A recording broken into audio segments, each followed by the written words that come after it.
to read that body language is a critical part of being a good shelter person, a good caregiver to these animals. Okay, so now we're going to move on to talking about reading dog body language. Now, learning to read dog body language is critical if we're going to feel confident and competent when we're interacting with these shelter dogs, many of whom we don't know anything about when they come in as stray.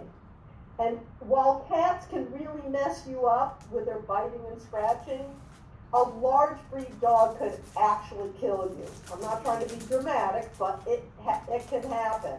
And so it's critically important that you learn how to read their body language. So what body parts should you learn in order to speak dog? Well, you've got to be able to look at their body posture. Are they leaning forward? Are they leaning back? Are their muscles fluid or are their muscles stiff? You want to be able to notice whether their hackles are up, and again, that term is called piloerection, but with dogs we call it hackles. You want to be able to look at their eyes, not only the size of their pupils, but also the direction of their gaze. Are they looking right at you, or are they looking away from you? We want to be able to look at the placement of their ears. Are they forward, back, or neutral? We want to look at the placement of their tail, and if the tail is wagging, what kind of wag we see, because not all wags indicate a friendly dog. And lastly, we want to be able to notice the corners of the mouth, which are called the commissures. And if the commissures are pulled back or pushed forward, that's going to tell you something different about that dog, and whether or not they are showing teeth. So I'm going to review all of this with you today. So, and I'm going to start with the help of Dr. Stanley Coren from his book, How to Speak Dog, a wonderful book. Anything Dr. Stanley Coren has written is a great book to read. And so what we see in this picture is a relaxed dog. And so what we see is we see no muscle tension in the dog's body. We see even weight distribution on all four paws. We see a relaxed tail. And if we look at the head and face, we see what we call an open, relaxed face, which means there's no muscle tension in the face, no muscle tension in the jaw, no muscle tension around their eyes. And so that's our baseline, our relaxed dog. Now, this position is what we call a play bow. And a play bow is when the front end is down, the back end is up, and you get this kind of happy expression on the dog's face. The play bow. Now, the play bow is a signal that dogs give to initiate play, and that can be play with another dog, it can be play with a human, it can be play with the cat, any being that the dog thinks that they want to play with. But the other time dogs give a play bow is during play, because they have to communicate with each other that they're still playing. Because dog play can be really rough. They're growling, they're using their mouth, and so they're constantly communicating. What I'm about ready to do to you is still play, don't worry. And so if you watch dogs that have good play skills, you'll see lots of play bows. Now this position is one I really want you guys to pay attention to. This is what we call passive appeasement signals.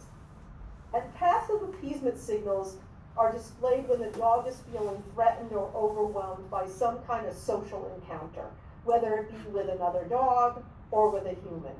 So what we see in this dog is that they lay down on their back, exposing the belly. And what we see is the tail is tucked, and we see the ears are back, we see the eyes are partially closed, we see the mouth is closed with the commissure of the mouth pulled back. And we might even see a few drips of urine, because when a dog is feeling very threatened or overwhelmed, their urinary sphincter will relax, and oftentimes a couple dribbles of urine come out. And so this dog is nervous. This dog is showing passive appeasement signals. We see the exposed belly, the tucked tail, the ears back, we see the closed tense mouth, we see big giant dilated pupils. And so what a lot of people will call this is submission.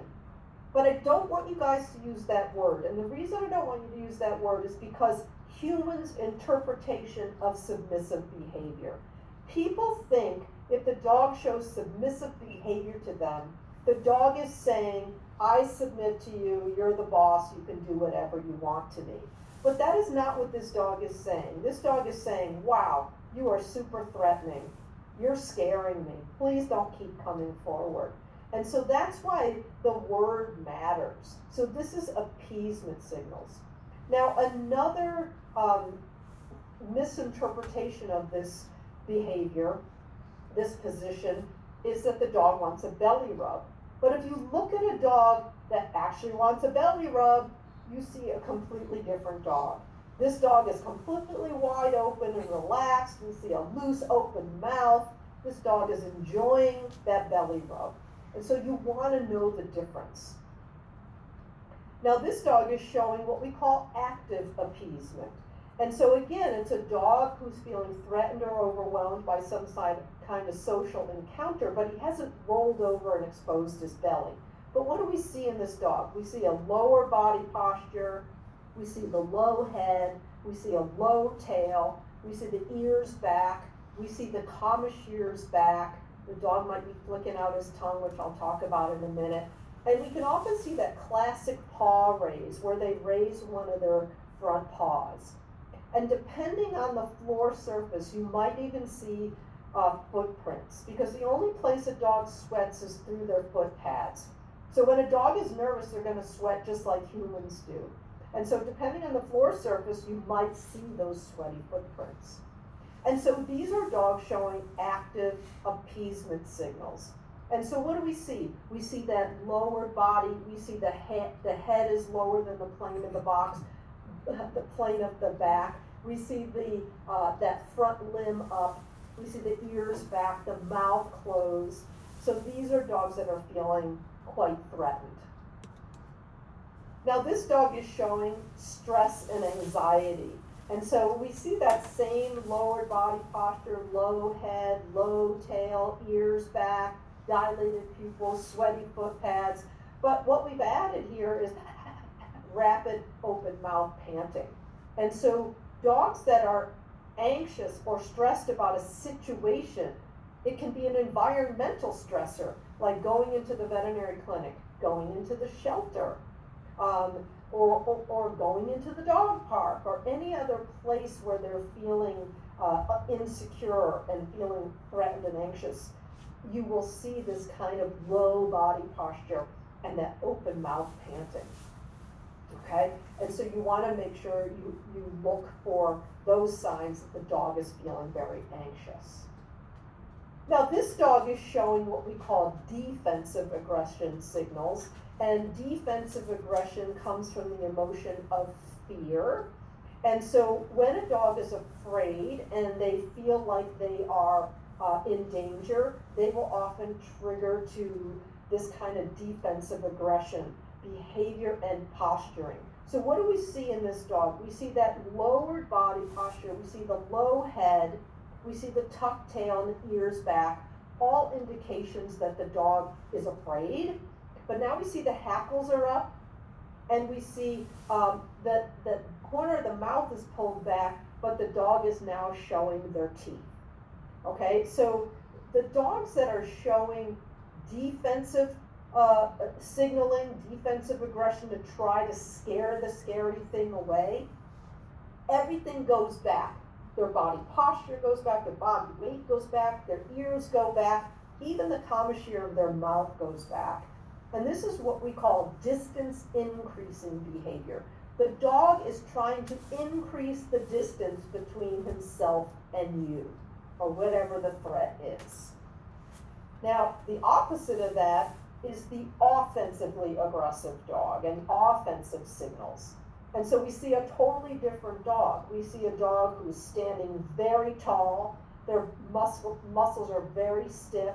We see more weight distribution on the front paws.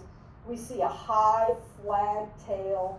We see the hackles are up along the back and the tail. And if we look at the face, the ears are forward, the gaze is forward, even the commissure of the mouth is forward, and they're showing their teeth. And so offensive behavior is called distance decreasing behavior because everything's coming forward. The dog is coming forward, moving forward, or leaning forward, ears forward, commissures forward. And so this is a more offensive behavior. Okay, so now what I want to do is look at the individual body parts like we did with the cats and just make sure we review everything. We'll start with the ears. Of course, when dogs are afraid, as I said before, their ears will go back. But when a dog is angry or aroused, their ears will go forward with the openings facing forward.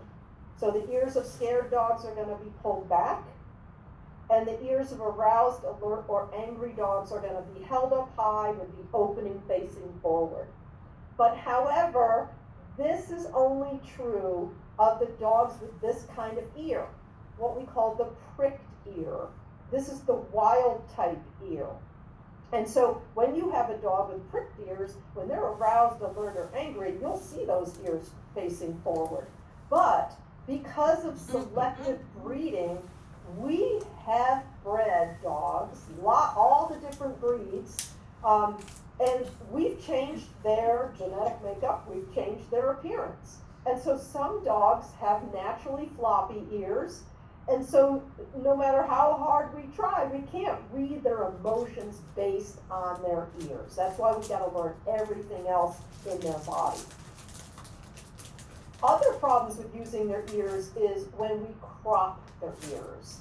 So when dogs have cropped ears, we can't use their ears to understand how they're feeling, right? When we crop the ears of Dobermans because Dobermans are a guarding breed, and so the breed standard says they should have cropped ears because who looks meaner, a Doberman with cropped ears that are pointed up and facing forward, or the floppy-eared Doberman.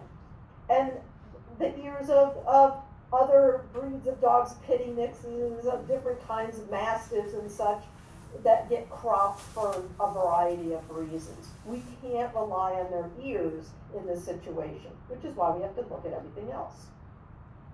Now, when we look at their tail, if their tail goes from a low position to straight out or higher, flagged, that's a dog who's getting more and more and more aroused or potentially angry.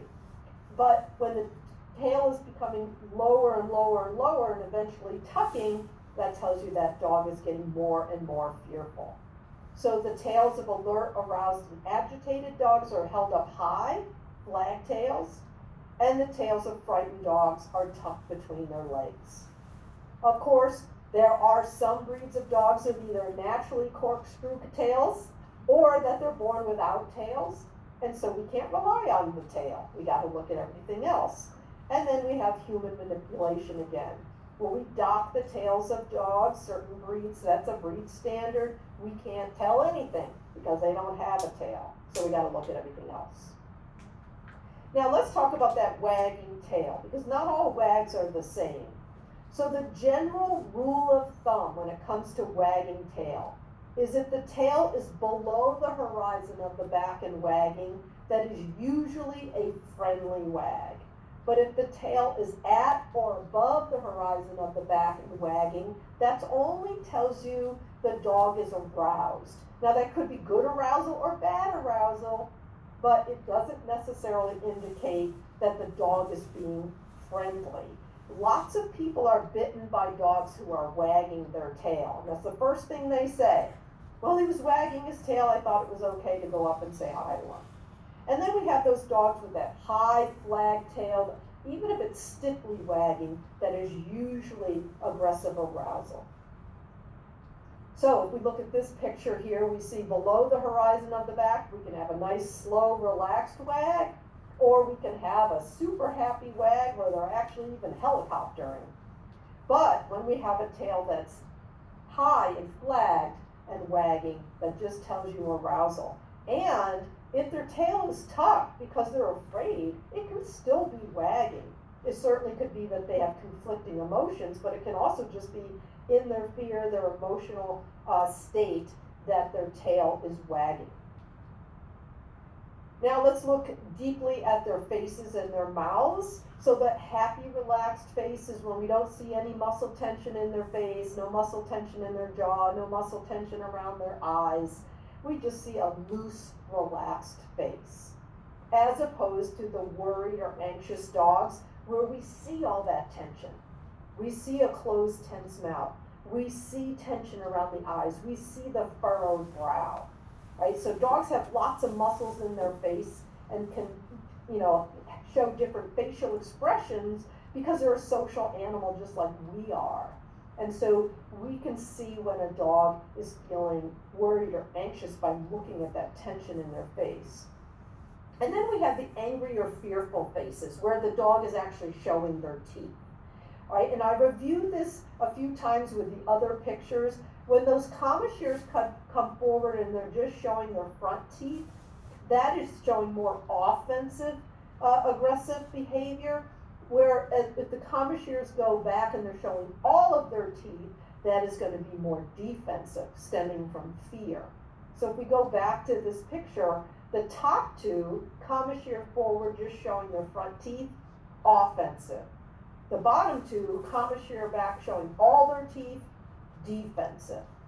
All right, and so if you want the official terms for those signals, when a dog pushes his commissures forward and just shows his front teeth, that's called an offensive pucker. And when they pull those commissures back and show all of their teeth, that is called a fear grimace. So here we have a fear grimace, and here we have an offensive pucker. So you can look at that and know what the underlying emotion is that's driving the behavior in the dog.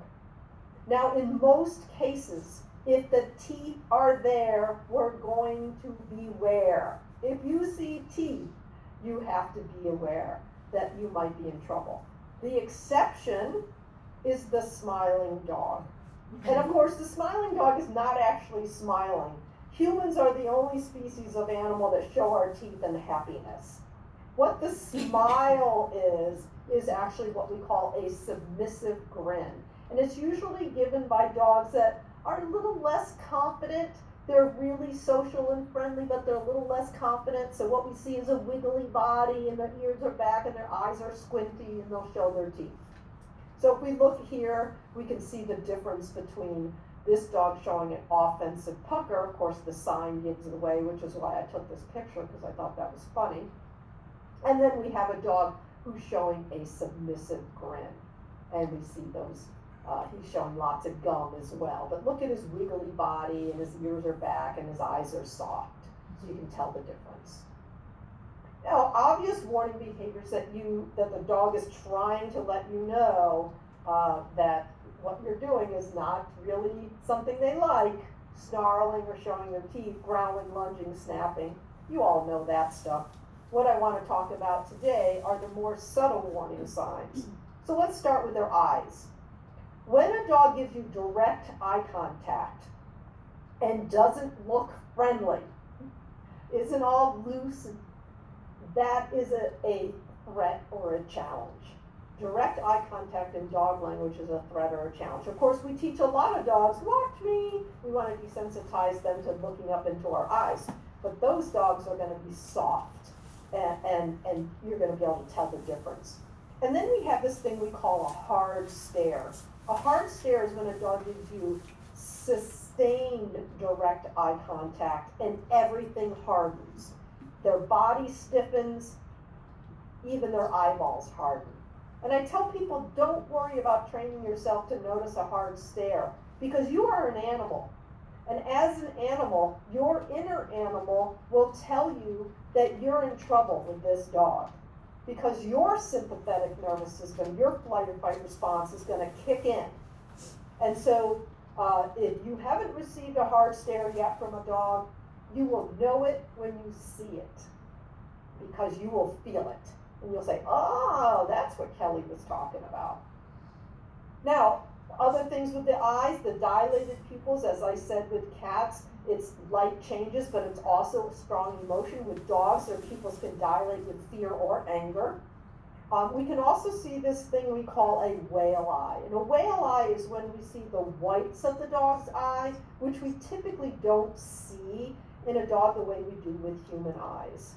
And so in some books, the whale eye is called half moon eye, which is a little bit more descriptive, but just so you know, both things mean the same thing. And when we see whale eye is usually when the head moves, so the dog turns his head to try to avoid you, but he's too nervous to take his eye off of you. Head moves but eyes don't. Or the opposite. The eyes move and the head doesn't, so his head stays still and he rotates his eyes up. And it tells you the dog is uncomfortable with this situation, uncomfortable with you coming forward, uncomfortable with what's going on in the environment or in the interaction. Now, another thing we see in the eyes is called wide eye, and wide eye is when we see the sclera, the white part, all the way around the iris, and that means profound fear. So basically their eyes are bugging out of their head because they're so fearful. Our exception would be the pug, that are so poorly bred, their eyeballs always look like this. But for most dogs, if you see this, it's telling you that that dog is profoundly afraid. Now, when we look at their mouth, a closed, tense mouth, obviously, is a tense dog. But the other thing you want to pay attention to is going from an open, relaxed mouth to a closed, tense mouth. So if you're interacting with a dog and all of a sudden they close their mouth, pay attention, because it means something just changed the way the dog feels. You want to pay attention to that subtle little thing. Weight shifting forward is a dog taking control, taking charge. That's more offensive, while weight shifting back is a dog trying to diffuse the situation. That's going to be more defensive. A generally stiff body is a dog who's obviously not relaxed, or moving from a relaxed body to a stiff body. So again, if you're interacting with a dog and he's loosey-goosey and then all of a sudden everything stiffens, something just changed for the dog. Pay attention to it. Other ways that dogs communicate when they're uncomfortable, they show these things we call displacement signals. Displacement signals are stress signals. And so I'm going to go through some of the stress signals, and I'm sure you've seen some of these, whether you recognize it as a stress signal or not. The flicking tongue. When a dog flicks his tongue out like he's wetting his lips, but it's in a social situation, that is a stress signal. Or when they lick their lips like they just had their meal, but they didn't just have their meal. They lick their lips. That is also a displacement signal. Yawning when not tired. Typically, if a dog starts yawning in some kind of social situation, it's not like they're suddenly tired. It means, yikes, I'm stressed. Blinking, and I don't just mean the single blink that we all do to keep our eyeballs moist and get debris out of our eye, but repetitive blinking is a stress signal. Shaking off when not wet. So dogs will shake off when they're in that situation and they're stressed. And then scratching with no skin irritation. So if you're interacting with a dog and all of a sudden he stops and scratches, yeah, might have fleas, might have dermatitis, but it also could be a displacement signal. So pay attention to what's going on with the dog. In addition to the displacement signals, we see the avoidance behaviors of turning the head or turning the whole body. This is also what produces that whale eye. So these are called avoidance behaviors. Now, I've gone through all of this, but now I want you to kind of put it all back in, and now you read the whole dog. It's really important that you learn all the different body postures and different signals that can happen, but now you've got to look at the dog and kind of take it all in. You take in everything the dog is showing you, as well as the situation. What's happening? Where is the dog? And so you will have a better idea of how that dog is dealing with that situation, how he's feeling in that moment. Also, you need to understand, because otherwise it can be confusing, that dogs can have mixed emotions. And when they have mixed emotions, they can show mixed signals. So this dog has his ears back, fear, but his calmest ears forward, which is more anger or offensiveness. And so you can see those mixed emotions. And also you can see conflict, and you can see a dog going back and forth from showing offensive behavior to defensive behavior. Usually when you see that flip-flopping, it's a fearful dog that has learned that offensive behavior keeps them safer when they're afraid. Now, also really important to understand that things can change very quickly. A dog can be perfectly fine and relaxed 1 second, the next second something changes. And it can be subtle. What happened here? Dog closed his mouth and turned his head.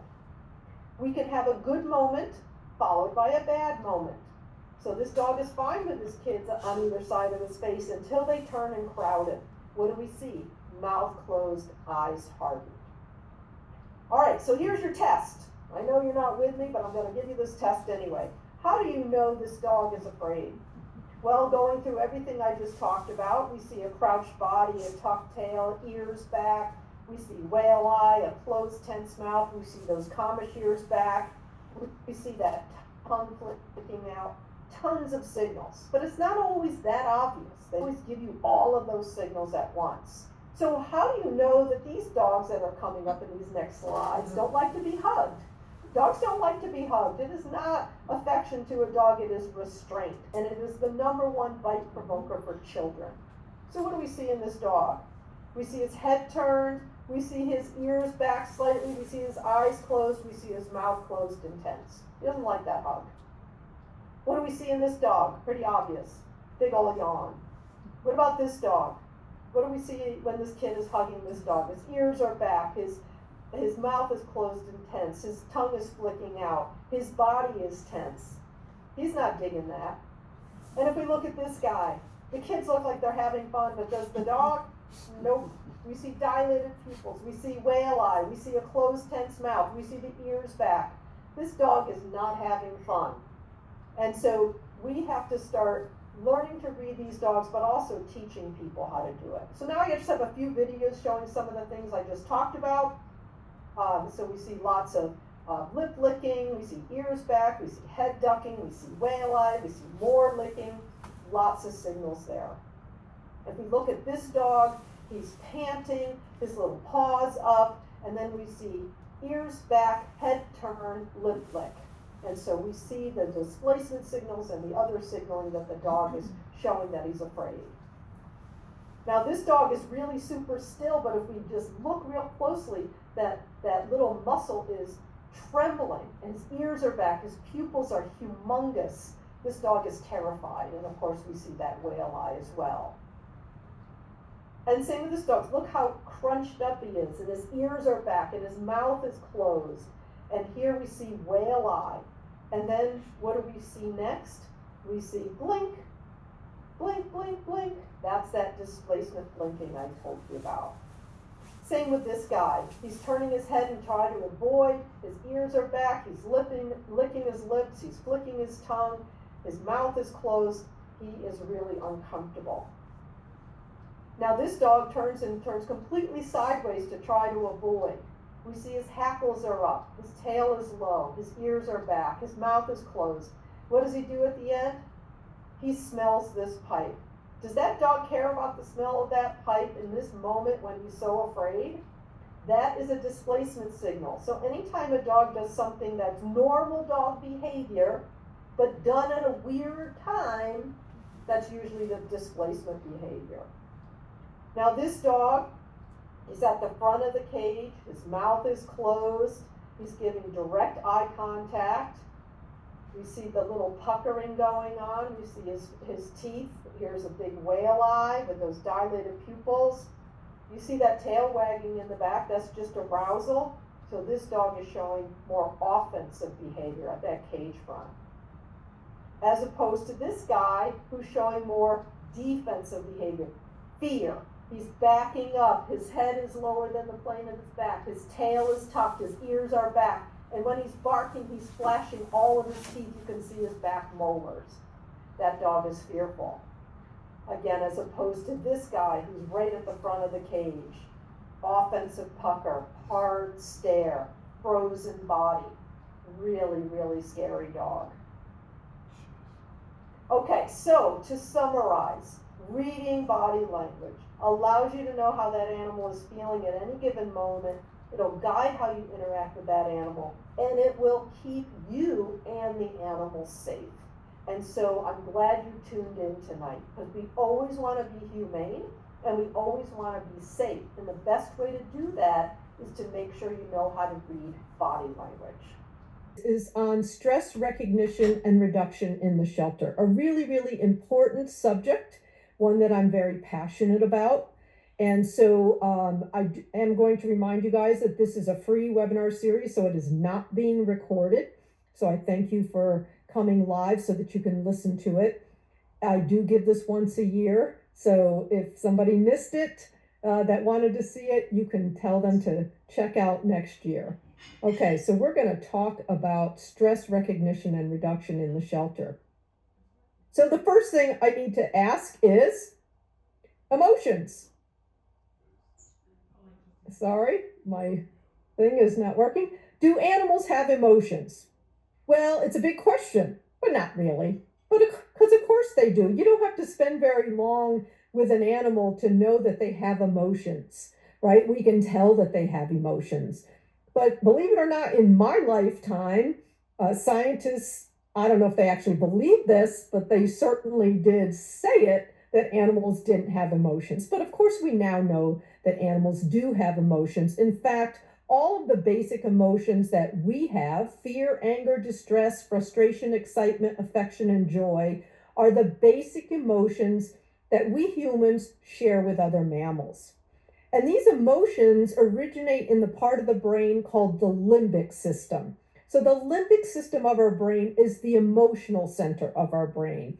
And our limbic system and the limbic system of a dog or cat is pretty darn similar, because it's the more primitive part of our brain. And so they feel these same basic emotions that we do.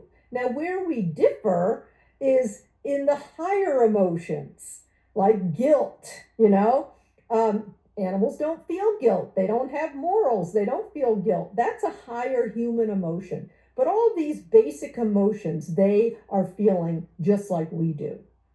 Now, all of the emotions are adaptive. Even the negative emotions of fear, distress, anger, and frustration are adaptive. And what that word adaptive means is that it helps the animal survive.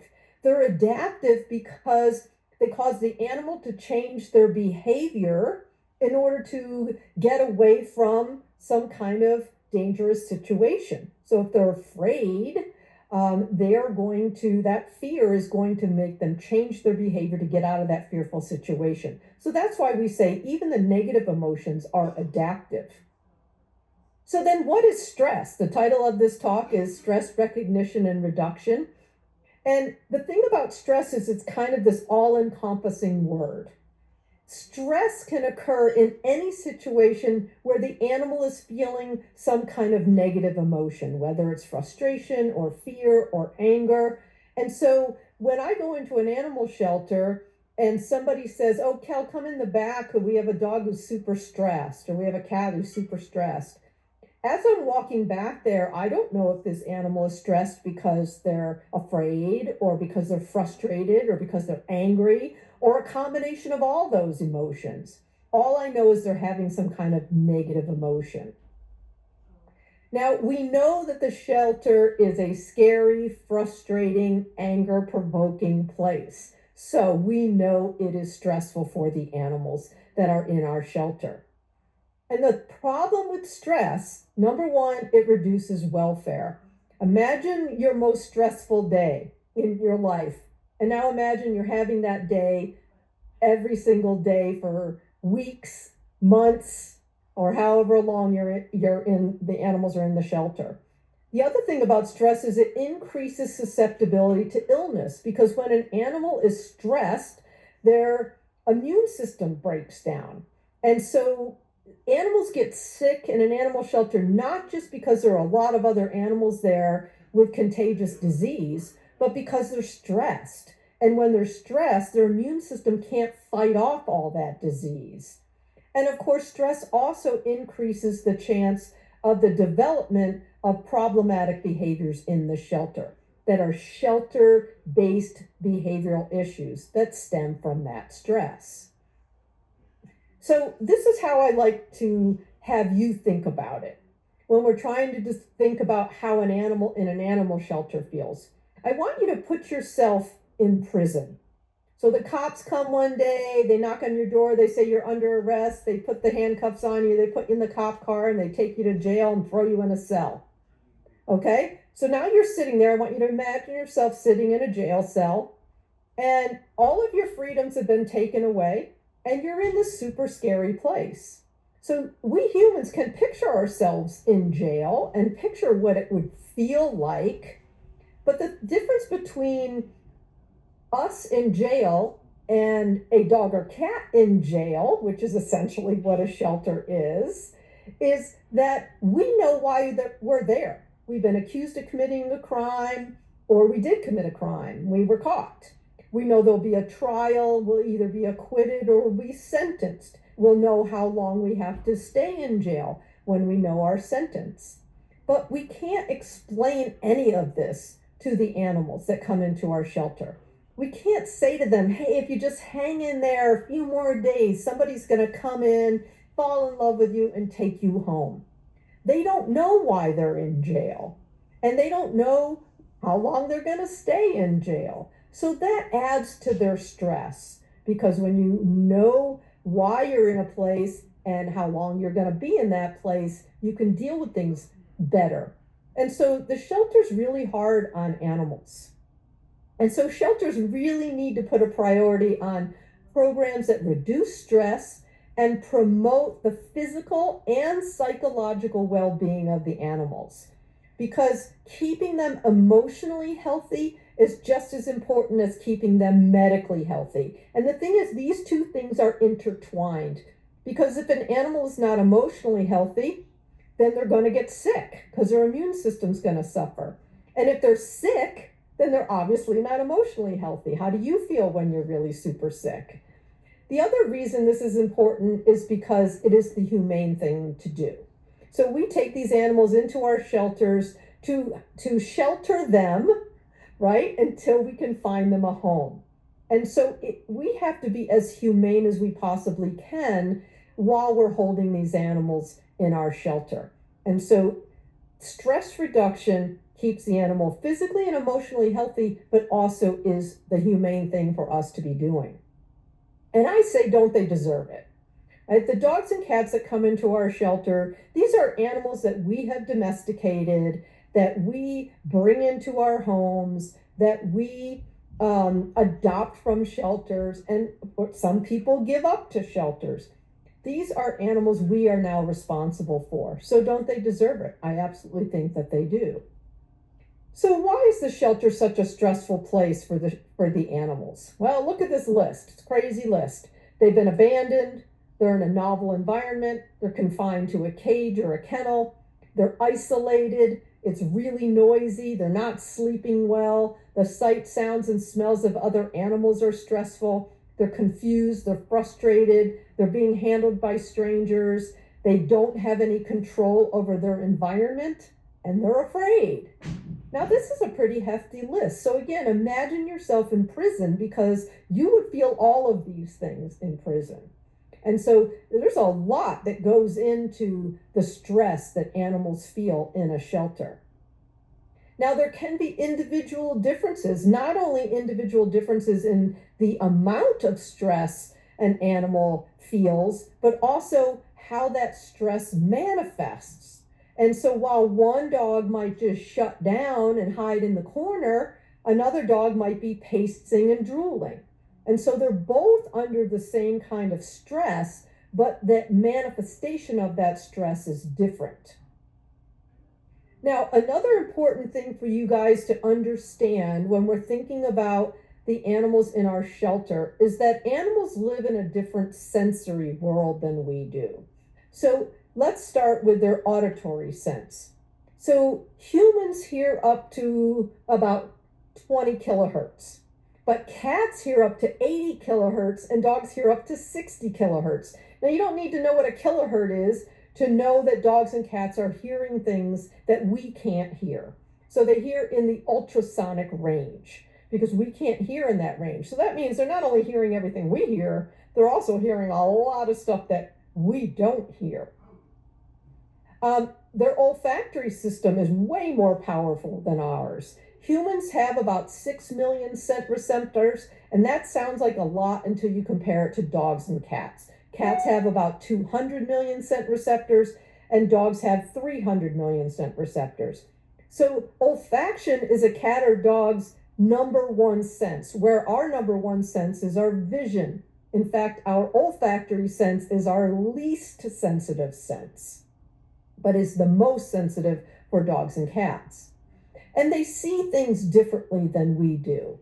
So let's start by talking about the difference between human vision and a dog's vision. So if you look at the little black and white pictures, you see the human, and what you see in the dark wedge, the big dark wedge in the middle, is our binocular vision. And of course, binocular vision is when both eyes are working to form one image.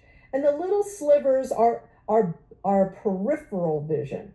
So we don't have a ton of peripheral vision, but compare it to the average dog, right? They have a little sliver of binocular vision, but a whole lot more peripheral vision. And that is mainly because of their big, long schnoz. Now, also because of their big, long schnoz, they don't have good close-up vision. And so if you ever threw a treat on the floor and your dog's like looking for it, and you're like, it's right there. Well, he's looking for it with his nose, not his eyes. Because if he was looking for it with his eyes, he'd have to go like this. And then you say, but Kelly, you just said they have 300 million scent receptors. Why can't they go, there it is? Well, imagine the scent pool of the floor, right? They have to get through all that scent on the floor to find that one treat, and they will find it. So they have poor close-up vision, but better distance vision. Now, this is true of most dogs with that big, long muzzle. The difference would be the brachiocephalic dogs, the smushy-faced dogs probably have vision more close to ours. If you want to know how a dog sees close up, do this. Get your hand like this, and then look down, and you'll see there's a blind spot there. Walk or whatever. And so, again, having to hold it is really stressful. The noise in the kennel is really stressful, and it is loud in the kennels, in shelters, right? The noise level in a dog shelter can exceed 100 decibels. And so in parentheses there was one study that had a shelter at 118.9. So just for comparison's sake, I have this list here for you. And any sound in the 90 to 120 decibel range is considered that critical zone where it can be felt as well as heard. And so we know that noise in the dog kennels is a welfare concern for our shelter dogs. And OSHA regulations for humans is if it's over 90 decibels, humans are supposed to wear hearing protection. Now, I showed you on the previous slide that it's often over 90 decibels. And the humans go in and out with hearing protection or not, but the dogs are in there constantly. The odors in the shelter can be very stressful. Again, with those 300 million scent receptors, any of those cleaning chemicals that you use to clean those kennels, that can be really irritating and stressful. The events of the shelter, all the cleaning, the hosing and the slamming doors and all the stuff that happens can be super scary and stressful. Lack of exercise can cause a lot of stress. So for some large-scale shelters, they don't have people come in and every day walking the animals at least once a day. You know, I know some small shelters, they have so many volunteers, the dogs get like 5 walks a day and they're like, I'm tired.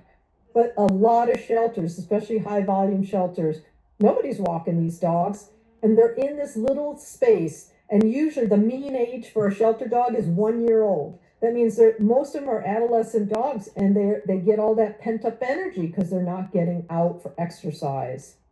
And then there's social stress. Being housed right next door to other dogs with no visual barriers, that can cause a lot of social stress. Or worse, being housed with other dogs. Now, pros or cons. Sometimes co-housing is good for a dog, But when your shelter is overcrowded and you are housing multiple dogs in every kennel, that's really stressful for those dogs because there's no way you're going to be able to find, oh, here's 4 dogs that love each other. And then conversely, we have loneliness. Dogs are social animals, and when they are alone, most of the time they suffer from loneliness. And then there's the conflict that shelter dogs are dealing with. They might be afraid of the same person that they're dependent on. So the person that feeds them and walks them, they depend on that person, but it could be someone they're afraid of. They have a fear of exiting the cage mixed with the desire to do nothing but get out of that cage. And then we have the frustration factor. They're frustrated by the restricted environment, they're frustrated by the lack of control, and they're frustrated by those barriers, right? They're frustrated when they can't get out of the barrier. They're frustrated when they see others get out first.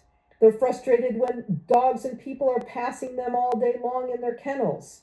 They're frustrated when someone's in the room paying attention to someone and not them. So, the effects of captivity on our shelter dogs. We can see lethargy and depression, just like we can in cats. We can see boredom, absolutely. We can see profound fear, because again, this is a really scary place for these animals.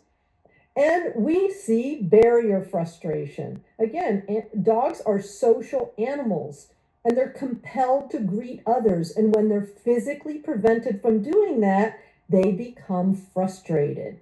And so the frustration leads to the reactive barking and lunging at other dogs or people that walk by the cage, right? And that doesn't show well, of course, for adopters either. And then we can even see redirected aggression with the co-housed dogs. Even if it's 2 dogs that came in together, even if they're mates, if they are getting aroused and they're stressed, they can redirect that arousal onto each other. So we got to be really careful with co-housing dogs. Now think of co-housing 4 or 5 dogs that don't know each other in the same cage. And some of the severe manifestations of stress in the shelter are the stereotypic behaviors. So stereotypic behaviors are repetitive pattern behaviors that appear to serve no function. And stereotypies develop in situations that are stressful, where the animal can't get out of that situation. And so we see lots of different kinds of stereotypic behavior in dogs, just like zoo animals. We see stereotypic pacing. We see stereotypic jump spinning. We see stereotypic circling. And so these dogs, you know it's a stereotypy when it's the same patterned behavior that just happens all the time. And this is very detrimental to their emotional well-being. So let's talk about stress reduction for those shelter dogs.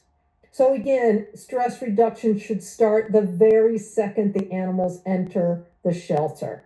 So the dog should have a comfortable environment, not just the adoption floor dogs. They go into shelters all the time and the holding area is barren, just concrete. And on the adoption floor, they got beds and blankies and everything. They need those beds and blankies in the holding area. They should have a comfortable environment from the very first second. And also, it's really important to try to segregate some of the dogs. The scared dogs should have their own quiet kennel. And if you don't have an area where you can designate as the quiet kennel, try to at least put them on one end of the kennel. Because if a scared dog is in the middle of 2 crazy, boisterous, barking dogs, that's going to intensify their fear. Give them a hiding place. Dogs are not cats, but dogs are den animals. And so if a dog is afraid, they are going to feel better if they can get into a den within their kennel. Portholes for the small dogs. So it's really common in animal shelters, especially large animal shelters, is the big dogs get walked. And the little dogs that are living in caging like this don't. Well, this isn't really nice for these dogs to have to soil where they sleep. So the portholes for the small dogs also a great idea. So they have a toilet area and then they have a place where they can sleep. and try to reduce that noise. That is a huge stressor for the animals in the kennel. So there's all different kinds of sound baffling. You can have these panels that are hanging from the ceiling, or the different orientation of sound baffling panels. These days, new shelters are putting acoustic wallboards in the design of the new shelter that can be really helpful in the dog kennels. But there's cheaper ways you can do it. All right. Just something like this, hanging quilts in the holding area. You probably wouldn't put this on your adoption area, but it can soak up some of that sound, anything, because the concrete, the cinder block, and the metal is just this, there's no sound baffling at all. This shelter cut big pieces of styrofoam and glued it all over the wall and the ceiling, anything to soak up some of that sound. This shelter used some of that foam board that you can, buy it. I don't know where you buy it, but this can also help with baffling some of that sound. Also important are visual barriers. If you can identify the dog that starts the barking and put a visual barrier up so he doesn't get triggered, that can be helpful because barking is a social facilitation behavior, meaning one dog barks, they all bark. So if we can quiet down that one dog that barks, that starts it, we can keep those kennels quieter. Or maybe we put visual barriers on the whole kennel, at least during walking time. These are 2 shelters that I've worked with. I always recommend these shower curtains. And when it's walking time, you just pull all the shower curtains closed, and so that the dogs that are walking the gauntlet are by every other dog in the kennel. And then we can play some calming music. So again, the through a cat's ear I talked about in the cat section, the through a dog's ear, it's what they call psychoacoustically designed music. It is just classical piano. The research on this music was actually done in a large shelter.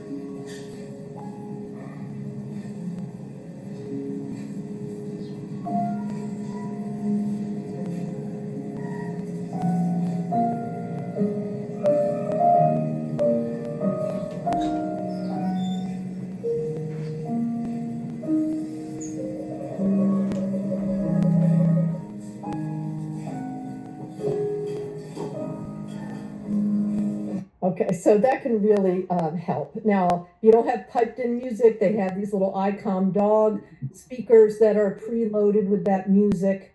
Also, calm social interaction at the cage front.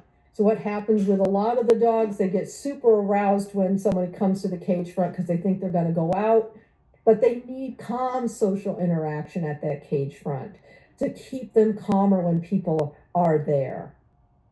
Time outside of the kennel in a real life room or an office can go a long way to de-stressing the dog from the kennel area.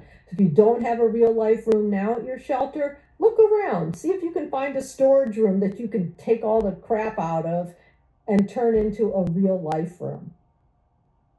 And then, of course, the social contact. Just spending time quietly with the dogs, petting them, brushing them. Sitting quietly with the dog is just as important as taking them for a walk. They're both important.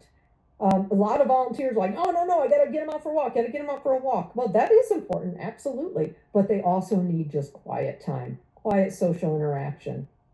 Just like with the cats, predictable schedules can really help because we all like predictable schedules. And so when things happen about the same time every day, that can be very helpful for the dogs. And then we need the exercise. All right, exercise can counteract the adverse effects of stress. This is why if we go to the gym, even though we didn't want to go to the gym, we always feel better when we're at the, after we're at the gym. And of course, aerobic exercise is a must. So a leash walk is not aerobic for most young, large breed dogs. And so you want to give them that aerobic exercise where they're running in a play yard, let's say. And then we also have the pheromone therapy for dogs. So the calming pheromone in dogs is called Adaptil. And Adaptil, made by the same company that makes the Feel Away, is a synthetic version of the pheromone that nursing mother dogs emit when their pups are nursing. So we can ask for some donations of Adaptil collars. So here's our list of stress reduction procedures for our shelter dogs. Comfortable environment from the very first second. Playing soft, soothing music, again, turning it off at night. Quieting those kennels as best you can with sound baffling. Give them time outside of that kennel. Give them social contact, not just a walk, but some calm petting as well. Predictable schedules, aerobic exercise, and the adaptive pheromone therapy if you can get it donated to your shelter. So stress reduction is important. It is the most important part of a behavioral wellness program. And again, it's the humane thing to do. So we should all be striving to reduce the stress of the animals that are in our shelter.